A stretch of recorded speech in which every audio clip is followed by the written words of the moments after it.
Oh, another cheeky Christmas present to myself.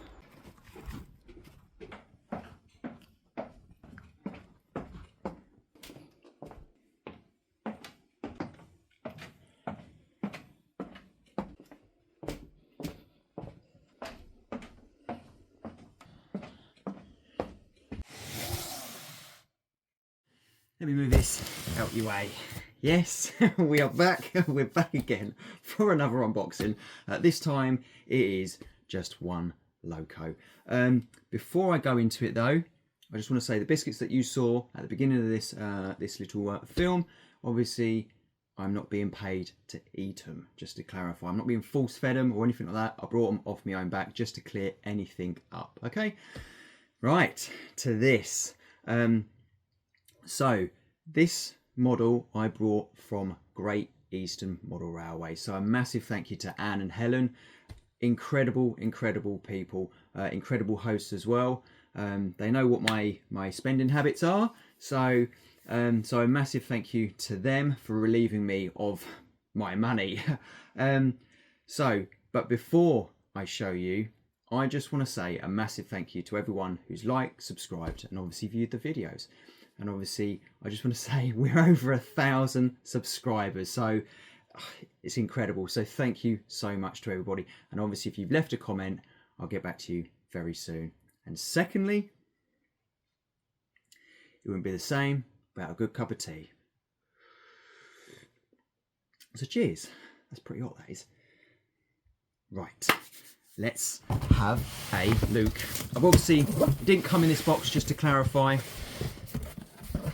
And it didn't come with these end bits, because I brought it from obviously Great Eastern Model Railways. There's that, there's that. Obviously I've done that for unboxing purposes. This is the incredible, and I didn't realise how incredible this loco is as in terms of the history until I really started to read into it. Welcome to D6992. Now some of you might be thinking, Martin, what is the significance of this loco?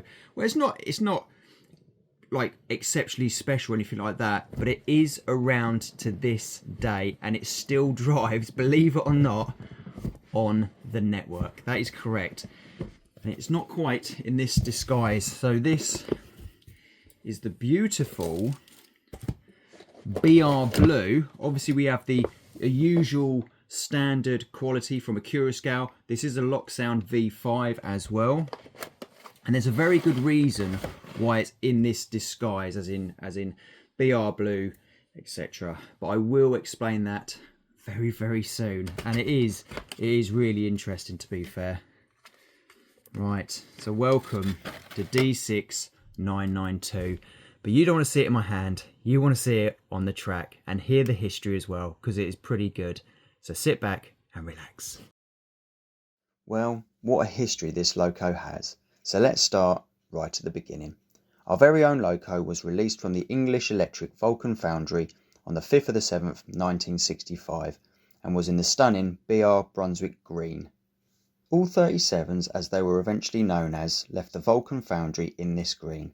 Our very own D6992 also left with front skirts that wrapped underneath the buffers, but it didn't leave with the iconic headcoat boxes that we have all come to love. They had done away with them in favour of a single headcoat box in the centre of each nose end. As our loco was being built, BR was going through some changes. Let's start with the biggest one, the colour. They were moving away from the Brunswick green in favour of monastral blue. Along with the colour change, it was also having a symbol to represent a new British Rail corporate identity. This consisted of a two-way traffic arrows on parallel lines, which represented tracks. Another change was a new rail alphabet and numbers, but to me and you, it was a different font. So, what is the significance of this loco, you may ask? Well, the significance of this loco is that this loco was the highest numbered example pre-tops to have this specification. Of BR Blue livery, the British Rail logo, the double arrow, the new rail alphabet numbers on all four cab sides, and to still retain the D prefixed numbers. The D identifies this loco 6992 as a diesel loco, so not to get confused with a steam loco with possibly the same numbers. Makes sense. Just a few years later, TOPS numbering came in. TOPS stands for Total Operations Processing System, and it was a computer system designed for managing all rolling stock and all locomotives. Under this new system, D6992 became 37292. In the late 70s, other changes were happening, this time to the loco's appearance. The famous front skirts, or cowls, were removed from around the buffers, and also the headcode boxes were plated over and marker lights fitted. The headcode boxes were plated over as it wasn't necessary to display the train code at the front anymore.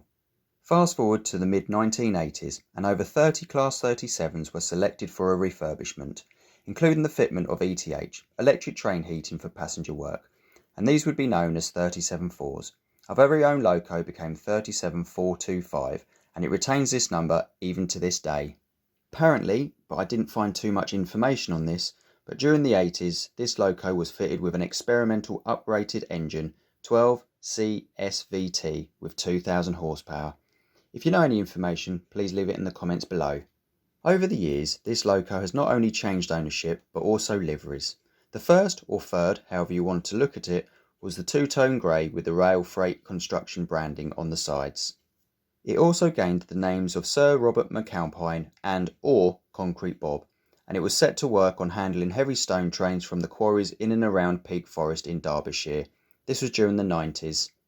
A year or two later and it was back on what it was refurbished for, and that was for passenger work, but this time it was painted in the striking Regional Railways colours. This livery was relatively short-lived as Regional Railways stopped operating in 1997. The company was broken up due to privatisation of British Rail and 3 new companies were formed. Talking about the 3 companies, now I'm not too sure if this loco ever was dressed in the house colours of either Mainline Blue, Transrail or the striking livery of Loadhall. If you know, please let me know in the comments below. In late 96, early 97, the newly formed companies was brought by Wisconsin Central Transportation Corporation, but the UK side of the company was eventually changed to what we know now, EWS. 1998 arrives and the beginning of the end starts for the ageing fleet of locos in the shape of the new Class 66. In 2007, EWS had new owners in the shape of DB Schenker, and within 3 years all 37s were retired and our very own 37425 was the very last one to hang up its boots. Now up for sale, and the new buyer came in the form of DRS, Direct Rail Service, which brought all 12 37s and several others just for good measure, and 8 of the best were picked for a rebuild. Thankfully, our loco was saved, and it was painted in DRS colours, and it was seen in various locations all around the country, and in 2020 it had another repaint.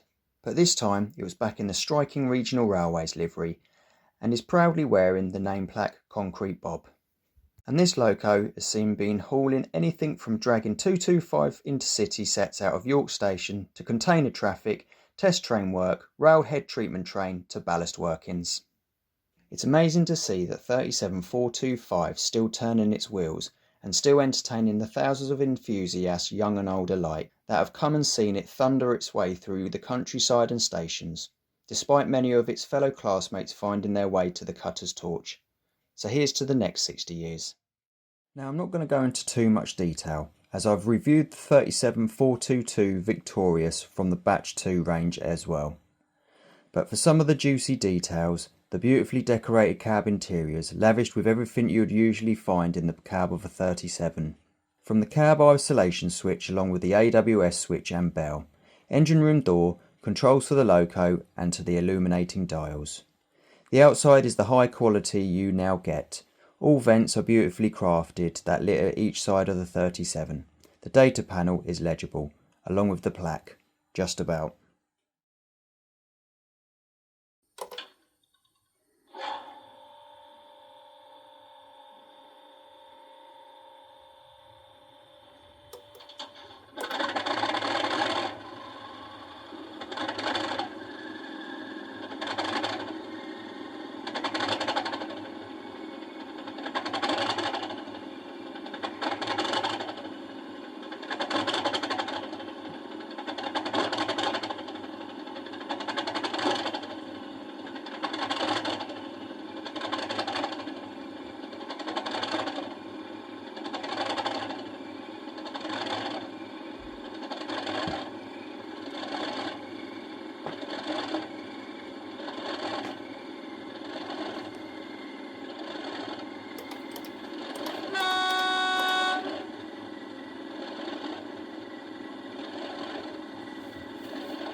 And if you're ever wondering how to change the head codes, these in here, so obviously these are the head codes, so this gives you an insight to what the trains ran and how they were.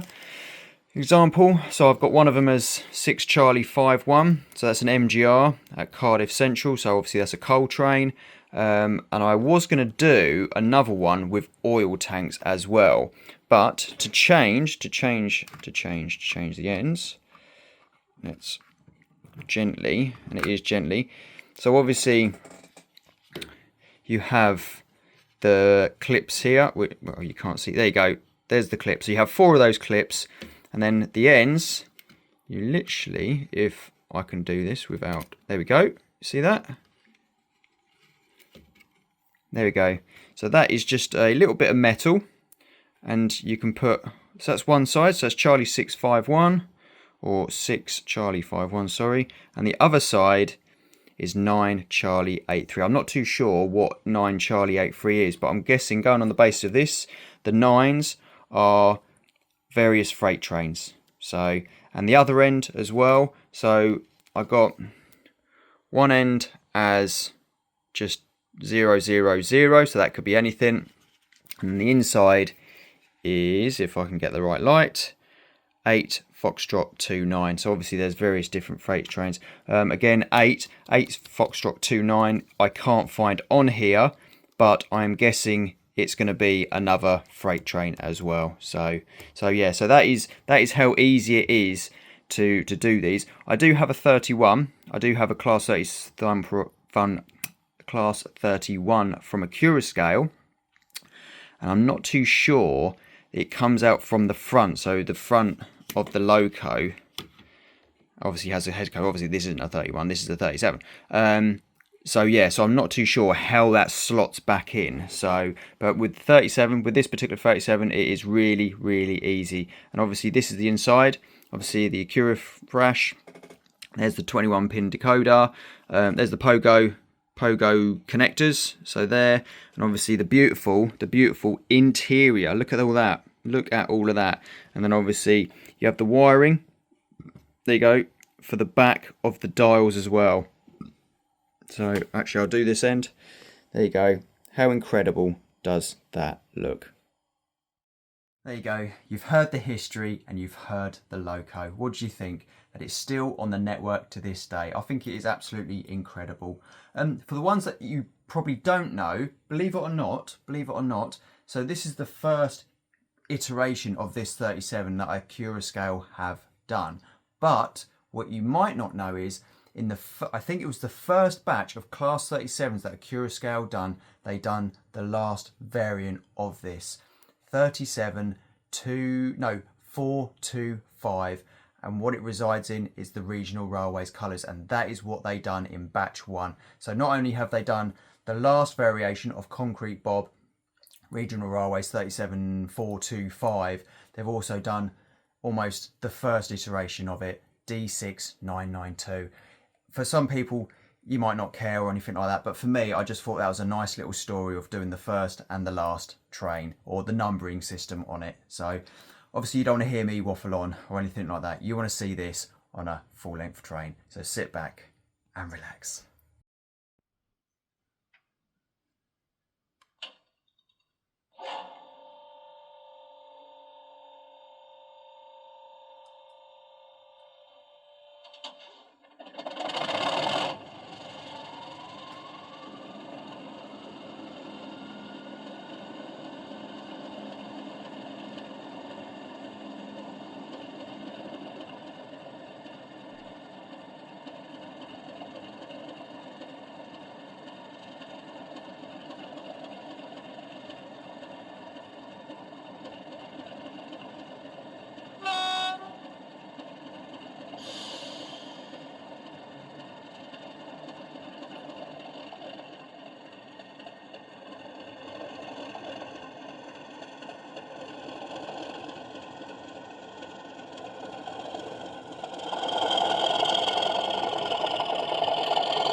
there you go.